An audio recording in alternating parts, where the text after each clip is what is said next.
खंड पितळीचा आरोप त्यांच्यावर ठेवून धर्मात त्याची बेइज्जत केली गेली. हे सल्ले आमच्यामध्ये एक सारखं होत नाही. दादोजी हा अन्याय आहे, अन्याय आहे. मला हे सांग, पण अक्षरी राजवटीचा अन्याय न परवडणे असेल तर आम्हा मराठ्यांचा न्याय कसा केला? कुठेतरी हे आपण साधन करावेच लागेल. पण का दादोजी?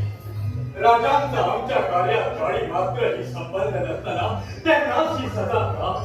आज मला भाषाही न्याय आहे.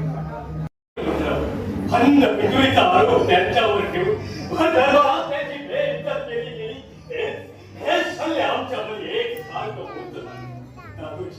दादोजी हा अन्याय आहे, अन्याय आहे. मला हे सांग, पण अक्षरी राजवटीचा अन्याय न परवडणे असेल तर आम्हा मराठ्यांचा न्याय कसा केला? कुठेतरी हे आपण साधन करावेच लागेल. पण का दादोजी? राजांचा आमच्या कार्यात काळी मात्र ही संबंध नसताना त्यांना ही सजा का?